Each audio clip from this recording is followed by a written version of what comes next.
네, 여러분 안녕하십니까? 저희가 지난 시간까지 상표 등록 출원에 대해서 살펴보았습니다. 즉, 상표 등록의 절차적 요건에 대해서 살펴보았습니다. 이제까지 상표 등록의 5가지 요건, 즉 구성 요건, 인적 요건, 적극적 요건, 소극적 요건, 절차적 요건에 대해서 설명을 드렸습니다. 자, 이제 이렇게 해서 상표 등록 출원이 이제 출원이 되면 이제 어떻게 심사가 이루어지는지 그 심사에 대해서 오늘부터 설명을 드리도록 하겠습니다. 네, 심사는 이제 영어로 examination 이렇게 이야기를 하고 심사를 하는 분을 이제 심사관이라고 하는데 examiner 이렇게 이야기를 합니다. 이제 심사 상표 등록 출원 애플리케이션이죠. 출원에 대해서 이제 심사를 할 때 이제 각국의 입법 예를 보면은 이제 심사주의와 무심사주의 이렇게 나눠볼 수가 있습니다. 그 가운데 우리나라는 심사주의를 취하고 있는 나라인데요. 무심사주의라고 할 때에 무심사주의는 전혀 심사를 안 한다는 것이 아니고 방식 심사만 하고 실체적 요건을 갖췄는지에 관한 여부에 대한 심사, 즉 실체 심사는 하지 않는다라는 의미입니다. 그래서 비교법적으로 이렇게 고찰해 보면은 상표 등록 출원에 대해서 심사에 대해서 3가지 이런 유형의 국가로 나눠볼 수가 있습니다. 첫째는 방식 요건만 심사하는 그런 나라. 이런 나라들은 이제 그렇게 요즘에는 그렇게 많지 않습니다만 일부 있습니다. 그 다음에 2번째 유형은 방식 요건도 심사하고 절제적 부등록 사유에 대해서 심사하는 나라. 즉 절제적 부등록 사유라는 것은 상표의 식별력이 있는지 유무를 판단하고 또 품질 오인 염려가 있는지 여부 등 이렇게 공익을 해할 염려가 있는지 이런 것만을 이제 그 심사를 하고 기타 상대적 부등록 사유, 즉 타인의 선행 상표에 유사한지 여부 이런 거에 대해서는 적극적으로 심사를 하지 않고요. 이의 신청이 있을 때 한해서 그때서 이제 들여다보기 시작하는 겁니다. 이렇게 하는 나라들이 있는데 대개 이제 유럽의 국가들 등이 이런 식으로 많이 하는데 EU가 대표적인 예다 이렇게 하겠습니다. 3번째는 방식 요건에 대해서도 심사를 하고 절제적 부등록 사유뿐만 아니라 상대적 부등록 사유에 대해서도 심사를 하는 나라, 미국이라든가 중국이라든가 일본이라든가 이런 나라들의 경우가 이제 이에 해당하는데 우리나라는 여기서 제3의 유형에 해당하는 겁니다. 방식 요건뿐만 아니라 절대적 부등록 사유, 상대적 부등록 사유 이런 것도 모두 심사하는 그런 심사주의의 국가는 3유형에 속하는 심사주의 국가다 하는 것입니다. 그러면 우리나라 심사는 어떻게 이루어지는지 이 심사 절차도를 보고 설명을 드리겠습니다. 이건 심사 기준에 나와 있는 심사 절차도인데요. 화면에서 잘 안 보실지도 모르겠습니다만은 한번 설명을 드려보겠습니다. 먼저 이렇게 상표 등록 출원을 하면 이제 특허청이 문제가 없으면은 출원번호 통지서를 이렇게 교부를 합니다. 그건 출원일을 인정을 해주는 거죠. 출원번호 통지서에 출원일자가 나오니까. 그렇게 해가지고 하고, 그 다음에는 이제 방식 심사를 합니다. 방식 심사를 하고, 그 다음에는 방식 심사라는 것은 이제 뭐, 출원 수수료라는 걸 특허청이 내야 되거든요. 출원 수수료를. 그래서 상표에 이제 상품이 몇 개 류를 지정했는지, 또 류당 상품 수를 기본이 20개까지는 비용이 증가가 안 되는데 20개가 넘으면 또 가산료를 내거든요. 뭐 이런 식으로 제대로 비용을 냈는지 이런 것을 이제 따지고, 만약에 출원이 직접 안 하고 대개는 변리사를 통해서 많이 하죠. 특수한 분야니까 일반인이 잘 알지 못하니까 변리사에게 의뢰하는 경우가 많은데 그런 경우에는 그 위임장을 첨부했는지 뭐 이런 등등의 방식 심사를 합니다. 그래서 이런 것을 하고 그 다음에 이제 통과가 되면은 이제 실체 심사를 해요. 근데 이제 방식 심사까지는 빨리 이루어지지만 실체 심사는 이제 한참 기다려야 돼. 출원된 순서대로 이렇게 심사를 하기 때문에 제가 지난번에 말씀드렸습니다만은 이렇게 실체 심사 착수까지는 보통은 한 8에서 평균적으로 8에서 10개월이에요. 좀 빨라지는 경우도 있습니다만은 대개 한 8개월에서 한 10개월 내지 12개월 정도까지 이렇게 류마다 다릅니다. 류마다 담당 심사관도 다르고 출원하는 건수도 다르고 이러기 때문에 앞에 거를 밀어내야 뒤에 거 순서대로 심사를 할 거 아니겠습니까? 선출원이 정리가 돼야 후출원에서 심사가 이루어지는 거니까.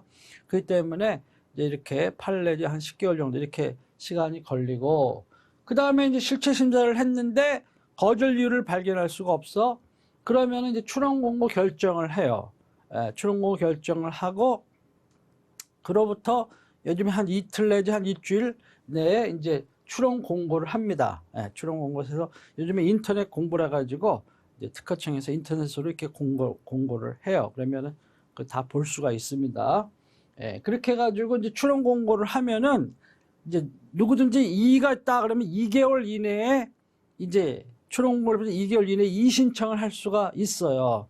이의신청이 있는 경우도 있고 없는 경우도 있고 이제 그렇게 되죠. 만약 이의신청이 없는 경우가 대부분이고 이의신청이 들어오는 경우는 가끔씩 이제 있습니다. 그런데 만약 이제 2개월 내에 이의신청이 없었다 그러면은 상표 등록 결정을 해요. 상표 등록 결정을. 그럼 상표 등록 결정을 해가지고 그 결정서 등본을 이제 출원인에게 이제 송달을 해주거든요.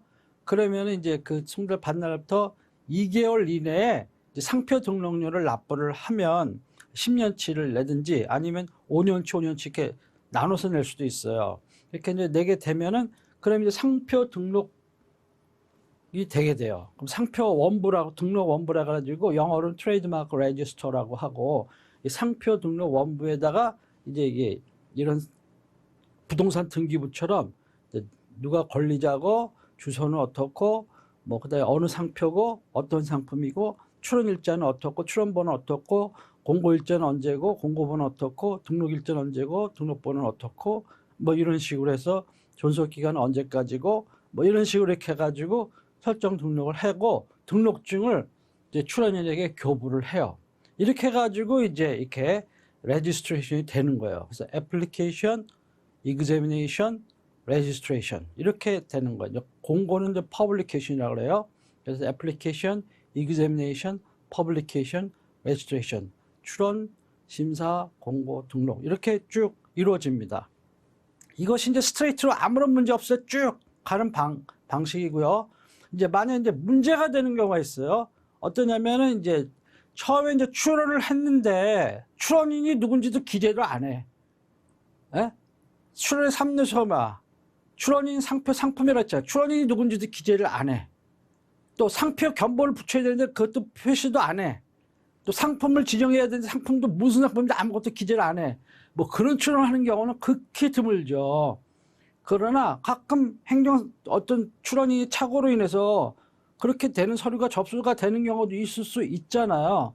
이런 경우에는 이제 특허청장은 보완 명령을 합니다. 절차에 보완 명령을 해요. 한 달 내에 이게 잘못된 거니까 이렇게 보완해서 내라 서류를. 그러면은 절차 보완서를 그 한 달 내에 냈다. 그 보완서라 그래요. 보정서라고 안 하고 보완서라고 합니다. 절차 보완서를 이렇게 냈다 그러면은, 그래서 제대로 절차 보완을 했다. 그러면 그때서 그 서류가 도달한 날 출원일로 본다 그랬죠. 그때서야 출원일을 인정하고 출원번호 통지서가 그때 나와. 근데 절차 보완을 안 했어? 그러면 그 서류를 반려해버려. 그 서류는 반려. 이렇게 하는 거예요. 자, 이렇게 이것이 이제 보완에 관한 거예요. 절차 보완에 관한 거고 그런 거예요. 그 다음에 이제 아무튼 이것은 해결이 됐어. 그 다음에는 이제 출원일자가 부여되고 출원번호 통지서가 교부됐어. 그러면은 그 다음에는 방식 심사를 한다 그랬죠. 방식 심사를. 출원인이 미성년자야? 그럼 법정 대리인의 동의서가 붙어 있나?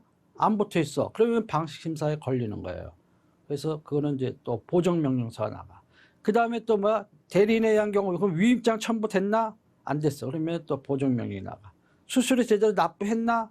안 했어. 그러면 그것도 보정 명령이 나가. 이런 식으로 하는 것이 방식 심사예요. 그래서 문제가 있으면 뭐라 했어요? 보정 명령을 한다 그랬잖아요. 언제까지 보정하시오. 그러면은 그 기간 내에 보정서를 내야 돼요. 보정서를 내서 적법하게 보정이 이루어졌다. 그러면 이제 실체 심사로 들어가는 거야. 근데 보정서를 안 냈어. 에? 그렇게 되면 절차가 무효가 되는 거야. 즉 다시 얘기해서 출원이 무효가 되는 거예요. 이것이 출원의 무효예요. 등록의 무효하고는 달라요. 등록의 무효는 무효 심판을 거쳐서 무효시키는 거고, 이것은 그냥 출원이 무효가 되는 거야. 이렇게 해가지고 이제 대기 중이죠. 심사를, 실체 심사를 받기 위해서 기다려야 돼. 펜딩. 기다려 해가지고 기다렸다가 이제 실체 심사에 들어가는 거야. 판례지 12개월. 언제까지 기다려? 빨리 등록을 해야 돼. 나 안심하고 쓰지. 그러려면 나중에 설명드릴 우선심사 신청하시면 돼. 그건 나중에 우선심사 신청에 대해서 설명을 드릴게요. 자, 그 다음에 이제 실체 심사를 하면은 거절 이유를 이제 발견할 수 없을 때는 출원공고 결정을 한다 그랬죠. 그래서 거절 이유를 발견을 하면은 뭐야? 거절 이유 통지를 해. 요즘엔 이거를 뭐라서 의견 제출 통지라고 그런다 그랬어요. 의견 제출 통지라고 한다 그랬어요. 근데 내가 여기서 한 가지 설명드릴 거. 왜 거절 이유에 해당하지 않으면 이렇게 거절 이유에 해당하지 않으면 출원공고 결정하고 거절 이유에 해당하면은 거절 이유 통지, 즉 의견 제출 통지를 하고 이렇게 얘기를 하지 않고 왜 거절 이유를 발견할 수 없으면 출원공고 결정하고 거절 이유를 발견이 되면 의견 제출 통지하고 왜 이런 말을 쓰느냐? 왜 found라는 말을 쓰느냐? If there is no found refugee ground, 발견된 그 거절 이유가 없으면 왜 거절 이유를 발견할 수 없다? 법문에서 이렇게 쓰고 있느냐? 그거예요. 우리가 상표 등록 요건에서 소극적 요건, 즉 상표 등록을 받을 수 없는 상표, 부등록 사유에 대해서 쭉 설명을 드렸죠. 이런 경우에 이제 뭐예요? 어떤 타인의 선행 상표 중에 출원 선등록도 있지만은 또는 선사형 상표들도 있잖아요. 선사형 상표들. 그런 거하고 충돌됐을 때 등록이 거절되는 경우도 있잖아요. 등록받을 수 없는 경우도 많이 있었지 않습니까? 주지상표, 점유상표, 특정의 상표로 인식된 상표, 이런 등등. 또 국내 또는 외국에 그런 상표가 있는 줄 어떻게 알아? 자, 그런데 심사관은 열심히 조사를 해봤는데 본인이 했을 때 열심히 찾아봤는데 거절 이유를 발견할 수가 없어. 그래서 출원공고 결정해 주는 거야. 이 세상의 모든 선사형 상표를 다 심사관이 알 수는 없잖아요. 찾느라고 찾아봤는데 자기가 찾아본 범위 내에서는 발견할 수가 없어. 그래서 출원공고 결정해 준다. 이런 얘기거든요. 이런 선사형표 아예 없으게 단언적으로 거절 이유에 해당하지 않아. 그래서 출원공고 결정해 주는 게 아니거든요. 특허도 마찬가지 아니에요? 선행 기술을 이 세상 특허청 심사관이 다 알아? 특허만 출원한 것이 선행 기술은 아니잖아. 논문에도 있을 수 있고 어떤 제품도 있을 수 있고 이 지구상에 도대체 어디에 뭐가 있는지를 어떻게 다 알아. 최대한 노력을 기울여서 검색을 해가지고 찾아보지만 발견할 수가 없어서 이거는 신규성이 있는 발명이다. 이런 식으로 해가지고 이제 인정하는 거 아니에요. 마찬가지 상표도.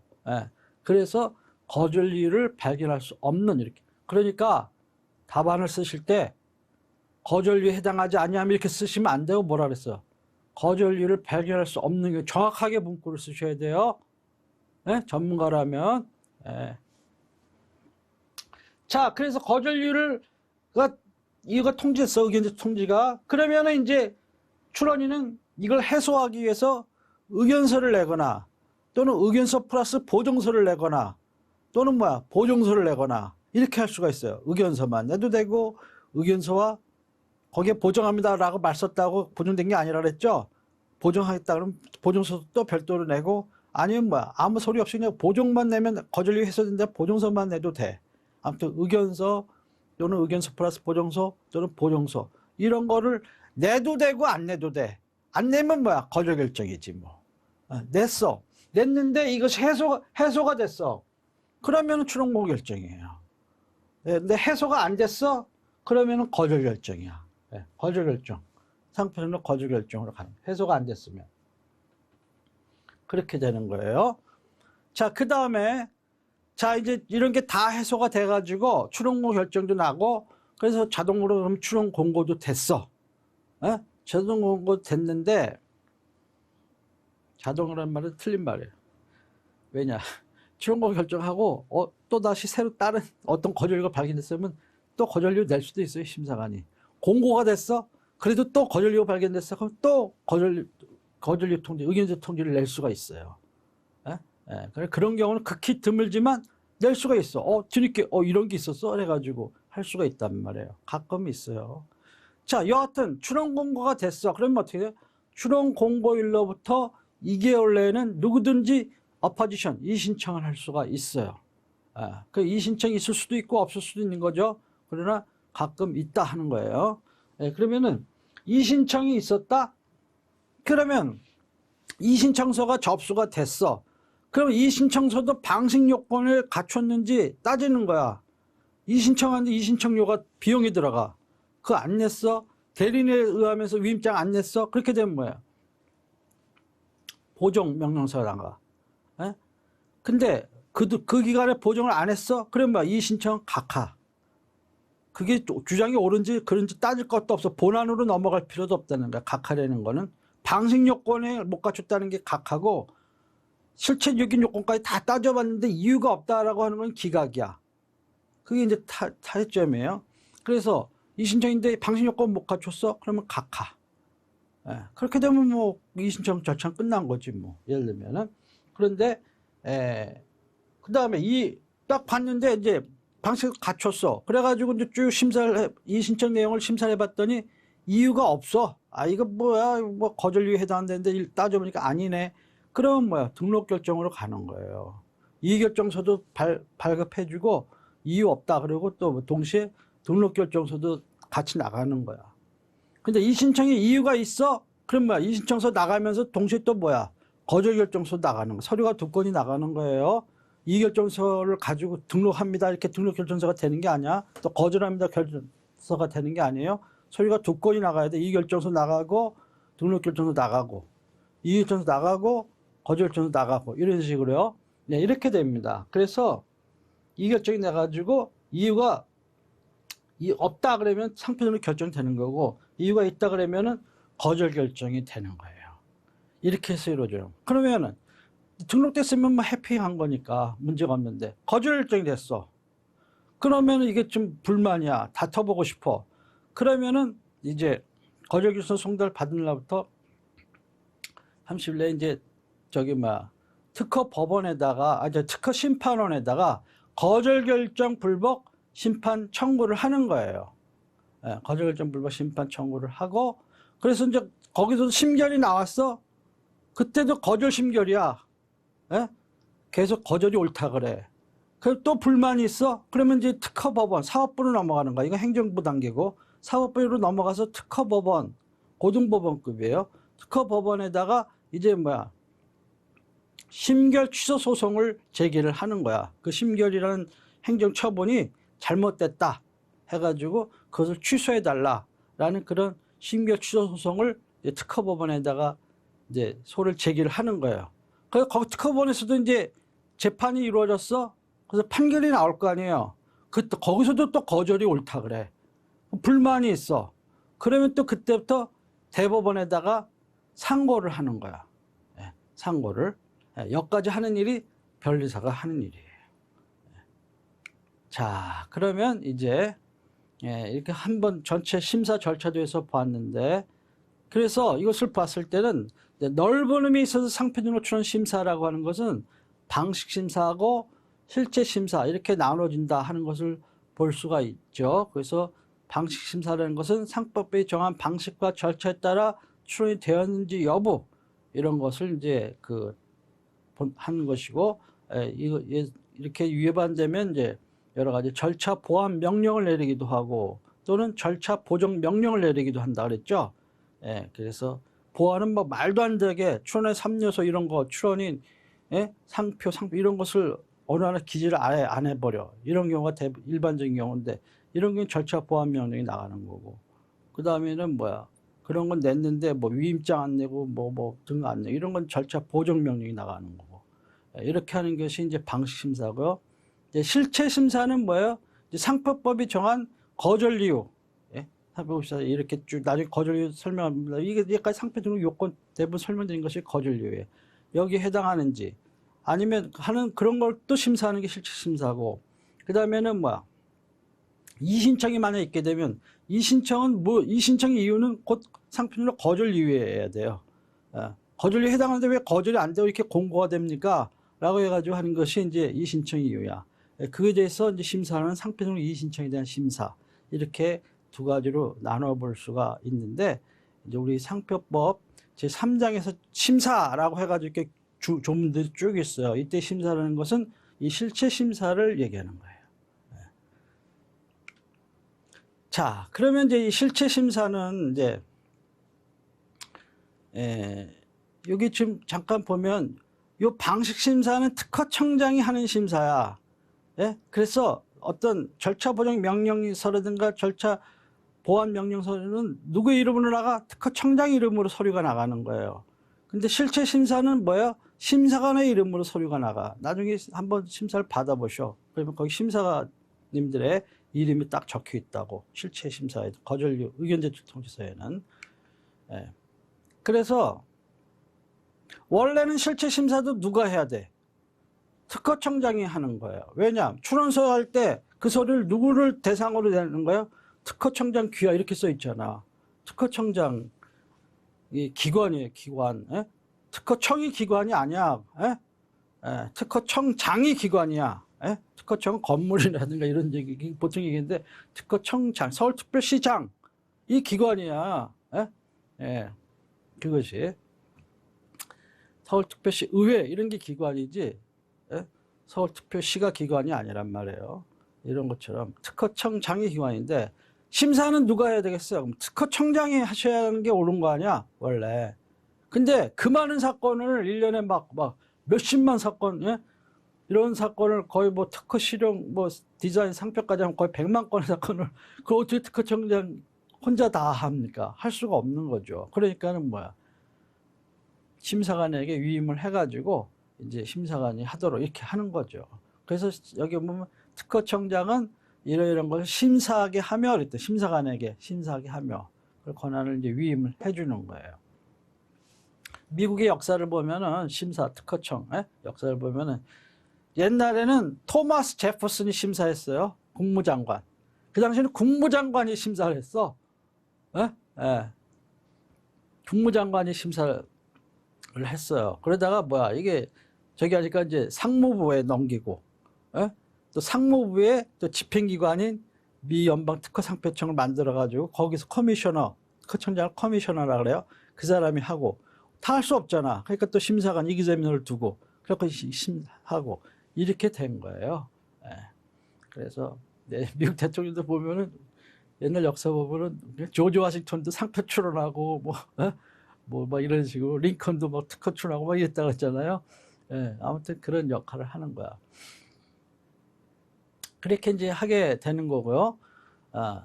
그 다음에 심사관에 의해서 그래서 심사 이루어지는 것이고, 이제 원래는 심사관님들이 전문가니까 그분들이 다 심사를 하는데, 그래도 또 어떤 이 쟁점이 딱 부딪히잖아요. 어떤 쟁점이 부딪히면은, 야, 이게 정말로 이게 이런 뜻이야?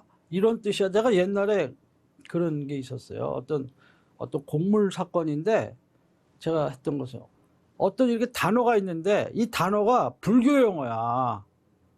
불교인데 한쪽은 어떤 불교의 관념을 나타내는 그런 말이지 음식에는 상관이 없는 말이다. 이렇게 이제 하고, 또 한쪽 아니다. 이게 불교에서부터 시작된 이런 음식이다. 실제 음식에 관련된 거다. 자, 이러면 심사관님도 알 수가 없잖아.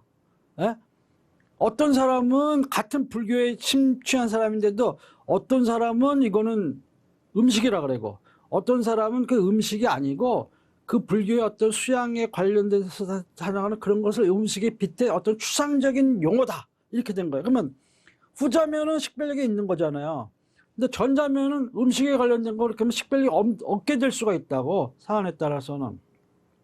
그래가지고 야, 저도 그 사건 쉽지가 않은데, 그래가지고 이제 동국대학교 저기 종로에 있는 조계사 거기 있잖아요. 거기도 찾아갔는데 거기는 이제 친절하게 잘 안 해주시더라고.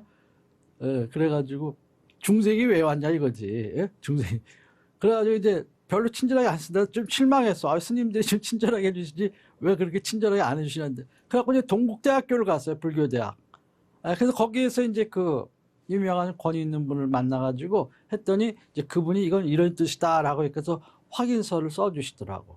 그래서 그렇게 해가지고 이렇게 제출을 해서 한 사실이 있는데 이런 것처럼 필요할 때는 이런 전문기관이라든가 뭐 기타 상표관 직접 경험이 풍부한 사람이라든가 또는 관계인의 협조를 얻어가지고 심사를 할 수가 있는 거예요. 그러면 이제 그 심사하면 사실조회 신청서를 하겠죠. 보내가지고 그런가? 그러고 이제 그런 것이고.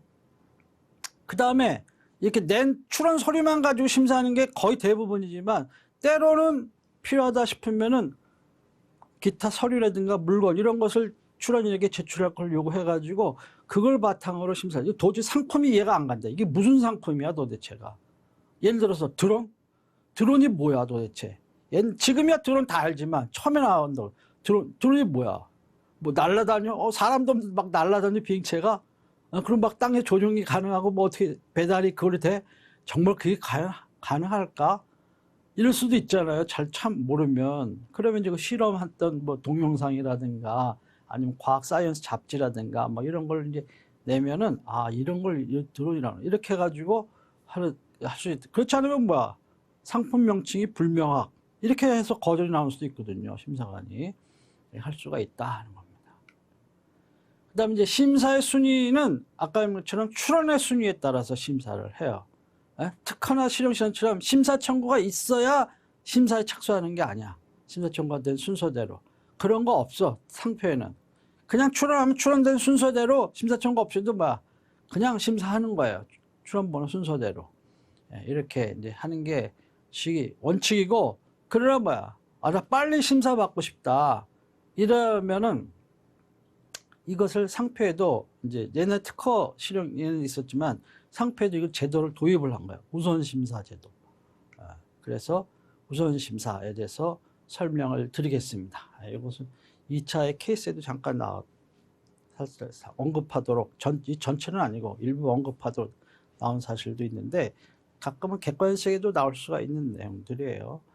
이건 뭐 어떤 공익상 또는 출원인의 신속한 권리보호가 필요한 경우에 이것을 이제 우선심사를 인정해 주자 하는 거예요. 그러면 이제 우선심사를 신청할 수 있는 자는 누구냐? 당연히 이제 출원인이겠죠. 그러나 이해관계인도 이렇게 우선심사를 신청할 수가 있어요. 그래서, 근데 요런 경우에는 우선심사 신청이 안 돼. 요 안 되는 경우를 잘 아셔야 돼. 지정상품 추가 등록 출원의 경우에는 자, A 상품을 이렇게 A에 출원을 했어. 근데 B도 출원하고 싶어. B 상품이라는 거에 대해서. 그러면 어떻게, 방법은 두 가지라 했죠? 이렇게 또 출원을 해, 새로. 이렇게 출원하는 방법이 있고, 또 하나는 여기다 상품만 추가해. 이렇게 하는 방법이 있다 했죠? 요것이 지정상품 추가 등록 출원이야. 네. 이런 경우인데, 이런 경우에 이 상표가 요거를 원출원이라 그래. 기초되는 출원이죠. 이 원출원이 아직 심사 중이야. 심사 중일 때는 우선심사 신청하려면은 뭐야? 요거에 대해서도 우선심사 신청을 해야 돼요. 그리고 요거에 대해서 이렇게 해야만 우선심사 신청이 이루어지는 거야. 그런데 원칙이 그래요. 이거는 안 하고 요것만 우선심사 해달라. 그럼 뭐야? 아니 지금 앞에 기초가 되는 1층도 아직 안 세웠는데 1층도 지금 뭐가 등록이 안 됐는데 뭐야 2층부터 공중에 붕 떠가지고 심사되려는 말이 안 되잖아.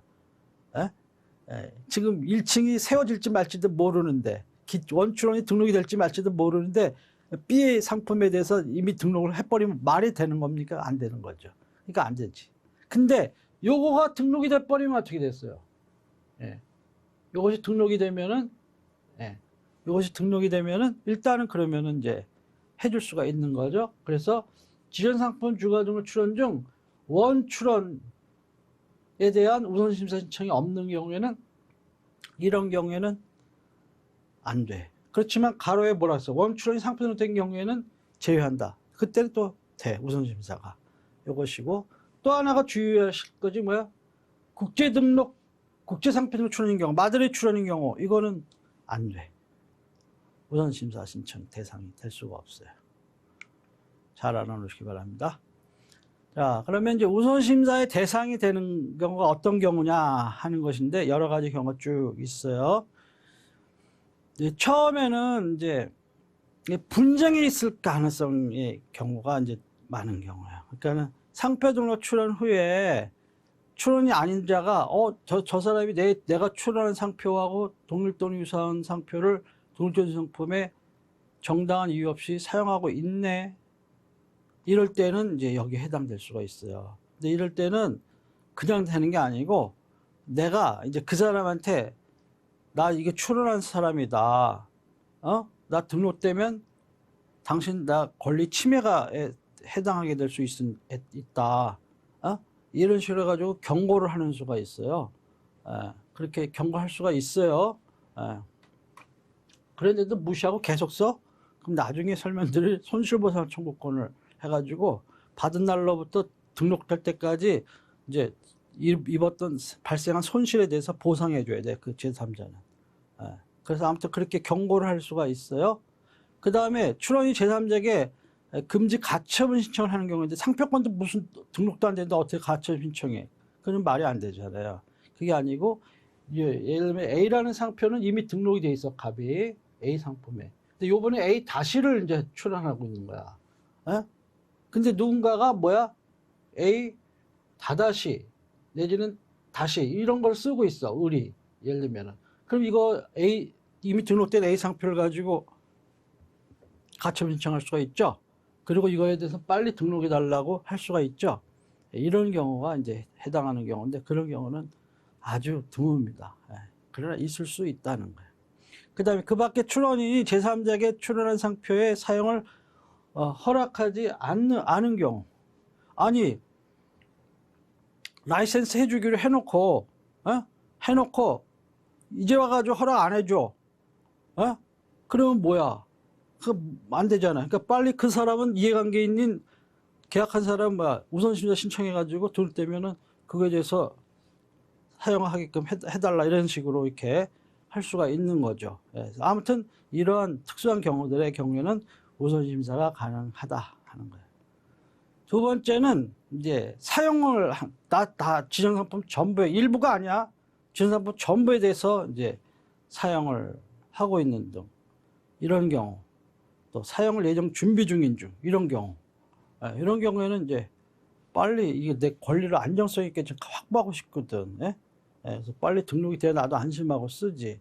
이런 경우예요. 그래서 이제 지정상품 전부에 대해서 사용하고 있거나 사용할 준비를 하고 있어야 되는 거예요. 그 다음에 또 출원인이 다른 사람부터 오히려 서면 경고를 받았어. 당신 쓰면 안 된다. 나 지금 쓰고 있는데, 또 쓸 준비하고 있는데, 쓰면 안 된다. 그러면 정말 그 사람의 권리가 맞는 건지, 내가 상표 등록 못 받는 건지 확인해. 상표 등록 받으면 문제 없는 거 아닙니까? 그렇게 해가지고, 이제 할 수 있는데, 비유사로 이렇게 봐가지고 할 수 있는데, 요즘에 새로 나온, 아까 2021년 3월에 제 교재가 나온 다음에, 제 1월까지 있는데, 3월에 그 전원합의체 판결 해놨다고 지난번에 설명을 드렸죠. 그 판례 때문에 이게 약간 뉘앙스가 달라질 수가 있어. 경고장을 받았어. 근데 나는 계속 써. 근데 등록이 됐어. 그렇다고 안심할 수 있어요? 아니라죠. 그게 나중에 무효가 되면은 뭐야? 나는 침해라는 거 아니야. 그런 문제가 발생할 수 있어요. 요즘에 전원하는 판결로. 그렇기 때문에 이게 조금 애매해질 수가 있어요. 그래서 이게 앞으로는 상표 등록할 때 조사 철저히 해가지고 문제가 없도록 한 상표를 해가지고 등록을 해야 안전하지. 이게 만약 유사한데도 불구하고 잘못 등록됐다. 근데 그걸 믿고 있었다. 무슨 분쟁이 있었다. 이렇게 되가 잘못되면은 이게 이 판례가 어떻게 앞으로 확고하게 자리를 잡을지 해석이 될지 모르는데 경우에 따라서 이것이 침해가 될 수가 있는 문제가 있어요. 옛날에는 등록이 되면 유효한 것을 추정해 준다 해가지고 그래서 어느 정도 등록되면 그걸 믿고 이렇게 썼는데 이 판례가 앞으로 어떤 결과를 가져올지 주목을 해야 될 그런 판례예요. 실무에 완전히 정착이 될지 하는 것이 두고 봐야 돼요. 그 다음에 출원인이 그 상품 출원 관련해서 다른 상표권으로부터 이의제기를 받은 경우, 이건 이의 신청이 아니야. 너 그거 왜 써? 이러는 경우가 있거든요. 너 쓰지 마. 내가 이미 등록된 거 너 아무래도 유사한 것 같아. 뭐 이런 식으로 해가지고 뭐 내용 증명을 받는다든가 뭐 전화를 항의를 받는다든가 뭐 이런 있잖아요. 이런 경우이고, 그 다음에 이제 또 내가 오히려 남이 내 거랑 출시했는데 그걸 모방해가지고 그때 따라오는 사람 있잖아요. 뭐 그런 식으로 유사한 게 따라오는 사람 있잖아요. 그럼 내가 경고를 할 수도 있다 그랬잖아요. 아까 그런 경우, 이런 경우에 우선 심사 신청할 수가 있어요. 그 다음에 이제 그 마드리드 출원 그 자체에 대해서는 우선 심사 대상이 안 된다 그랬죠. 근데 그게 아니고 마드리드 출원하려면은 그거에 우리나라 사람이 우리나라에서 마드리드 출원을 해야겠다 그러면 어떻게 했어요?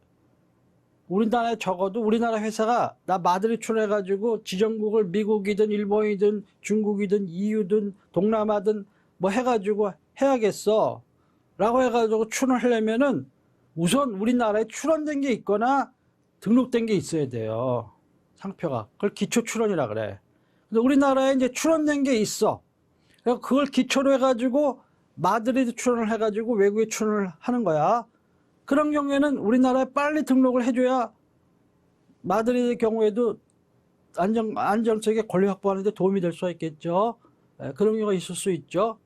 그러니까는 우리나라에 이제 그 출원한 거, 기초 출원, 그거에 대해서 우선 심사해 주십시오라고 하면은 이제 그것이 대상이 될 수가 있다 하는 겁니다. 또 우리나라에 출원을 했어. 그걸 기초로 우선권 정하면서 6개월 내에 조약 당사국에다가 이렇게 우선권 정하면서 출원을 했어. 이럴 때도 우리나라께 빨리 등록이 되면은 좋겠죠. 그래서 이제 그 빨리 해주세요 이렇게 돼 있어. 여기서 한 가지 참고로 예를 들어 봅시다. 우리는 등록주의고 미국은 사용주의야. 그러면은 우리나라 기업이 미국의 상표 등록 받는 방법, 상표 등록증 받는 방법이에요. 상표 등록 받는 4가지 방법이 있어요. 4가지 방법. 4가지 방법. 한번 봅시다. 첫째는 미국은 이제 옛날에는 사용주가라 사용 실적이 있어야만 출원이 가능했어요. 근데 그렇게 되다 보니까 대륙 복개 국가들은 미국의 경쟁 상대인 일본이나 독일이나 이런 데 보니까 이놈들은 사용 없이도 막 출원이 가능해. 그리고 등록도 가능해. 그럼 미국 사람들만 손해 아니야. 그래갖고 법을 바꿔야겠다. 해가지고 이제 미국이 레이건 행정부 때 그 법을 바꿔버린 거예요. 미국에 엄청난 무역 적자가 이루어져가지고 그때는 이제 저페니스 넘버원, 에스 넘버원 이런 식으로 일본이 너무 급부상하고 이렇게 되니까 이게 도대체 뭐야? 그러니까는 미국은 중요한 미국의 경쟁력 있는 재산이 자산이 이제는 공장 이런 생산 단가도 미국 자체에서 너무 높아져가지고 아시아에서 만들거나 이런 데서 만들지 않으면 힘들다. 그런데 미국이 그럼 강점이 갖고 있는 게 뭐야? 그 중에 하나가 지적재산, 지식재산이라는 거예요. 근데 지식재산을 보호를 그럼 제대로 하고 있어, 우리가? 그러니까는 보니까, 미국인조차도 외국인이 오히려 더 유리해.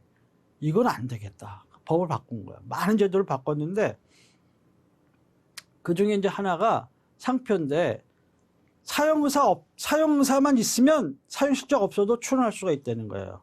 그 intent to use라 그래. 줄여서 ITU. intent, 뭔말 의도. to use. 그래서 이 사용의사에 기초해가지고 출원하는 방법이 있어요. 그럼 이거는 내국민 대우 원칙이니까 우리나라 사람이 미국에 출원할 때도 똑같이 대우해줘야겠죠. 그러니까 우리나라 사람도 미국에 출원할 때는 사용의사를 가지고 출원할 수가 있어요. 우리나라 똑같아. 사용하는 자뿐만 아니라 사용하려는 자도 상표등록 받을 수 있다. 이렇게 됐잖아요. 인텐트 유스야. 다른 점은 뭐예요? 등록증을 받으려면, 등록이 되려면 우리는 뭐야? 그냥 심사 통과하면 등록 내려면 등록증이 나오지만 미국은 뭐야? 인텐트 유스를 해도 등록 결정이 떨어지면 그때부터 6개월 내에 뭘 내야 돼? 실제 나 미국에서 이렇게 쓰고 있다. 사실적을 내야만 그때서야 등록을 해주고 등록증을 내줘요.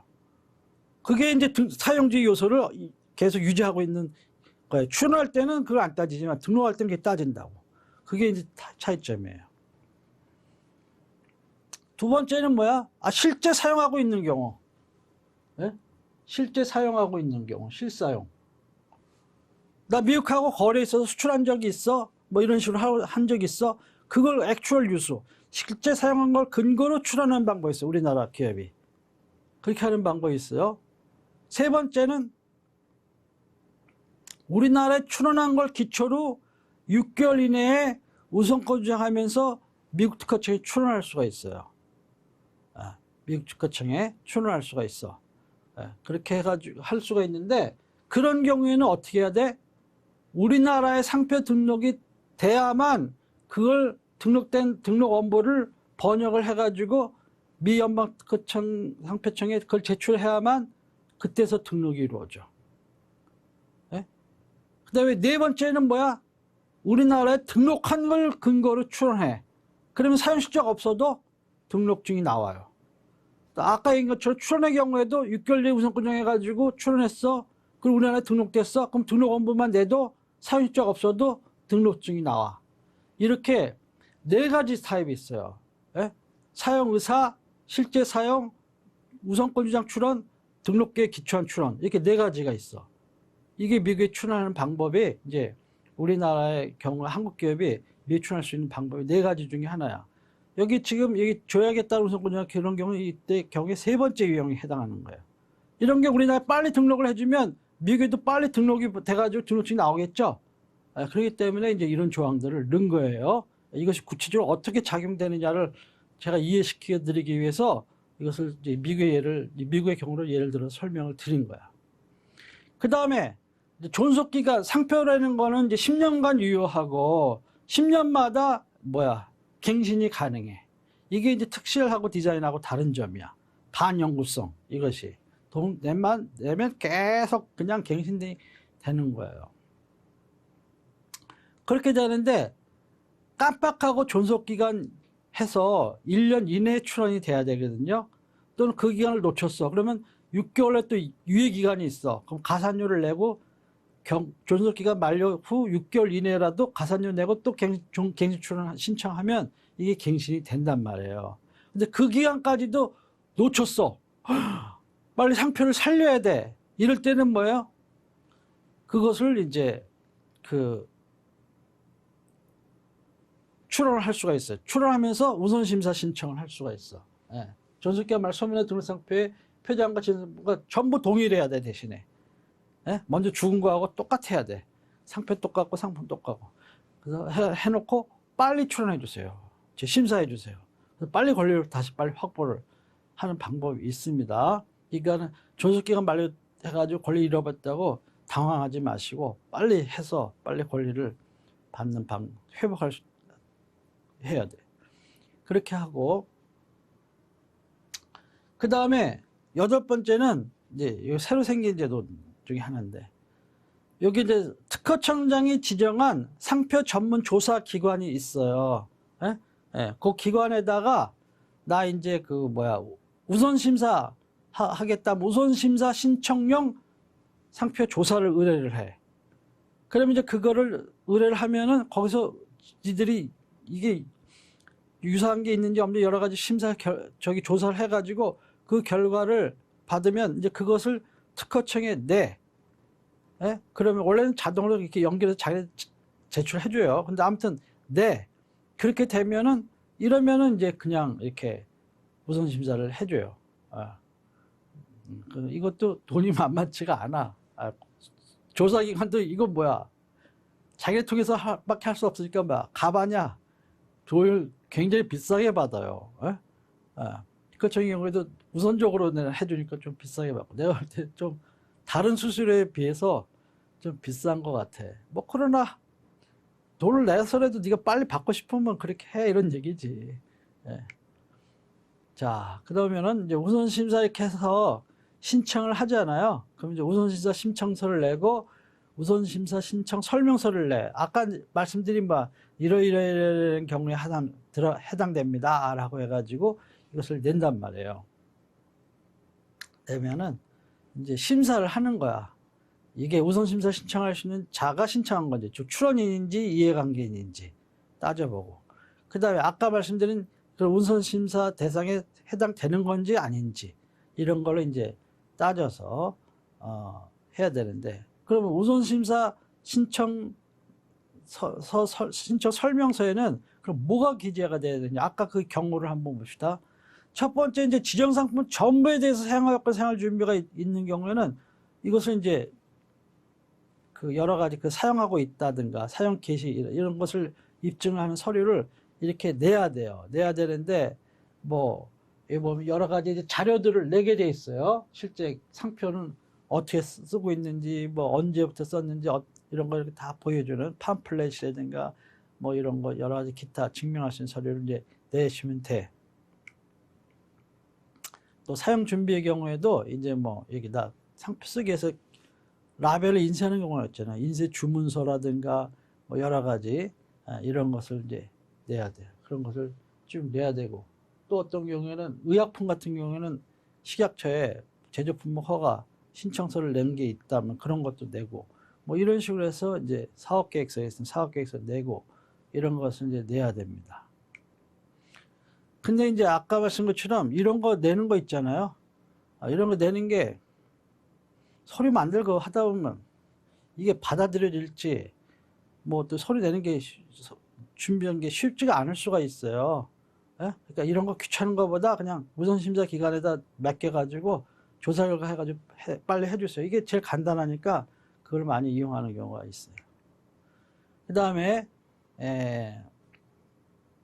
상표등 출원인이 이제 다른 그 상표등 출원인으로부터 경고를 받은 경우, 그런 경우도 있잖아요. 출원했는데 너 당신 쓰지 마셔, 이렇게 거꾸로 경고장 4번 같은 거 내고 또 사용한 상표라든가 뭐 이런 것을 이제 내면 됩니다.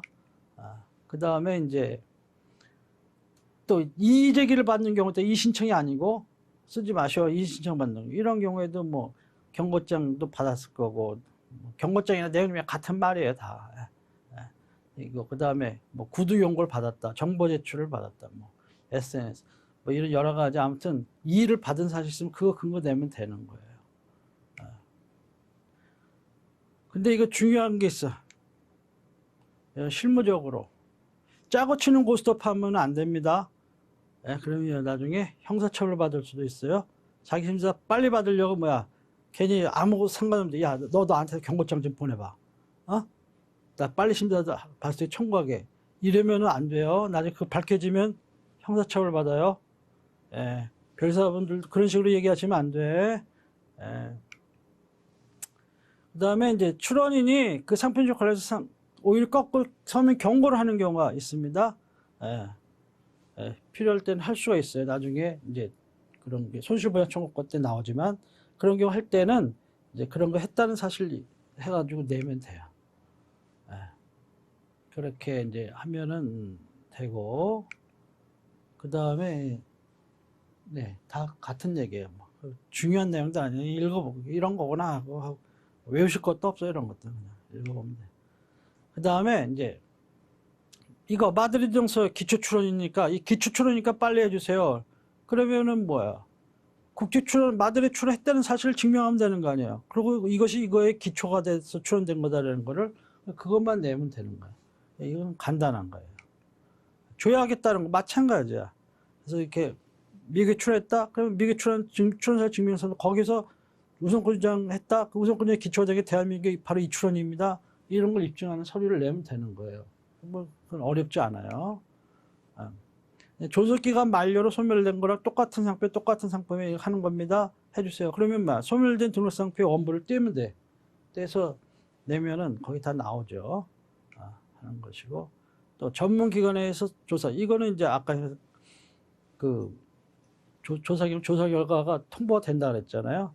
그리고 자기는 우선 심사 신청서만 내고 언제까지 해서 어느 기관에 조사 의뢰했다 그러면 이제 통보가 돼가지고 이렇게 해서 취합이 돼가지고 우선 심사를 해주는데, 심사 신청을 하면은 보통은 한 2달에서 4달 사이면은 다 결론이 나와요. 우선 심사 하기로 했다. 또 우선 심사 결과가 해서 이렇다라는 거. 그래서 좀 빨라집니다.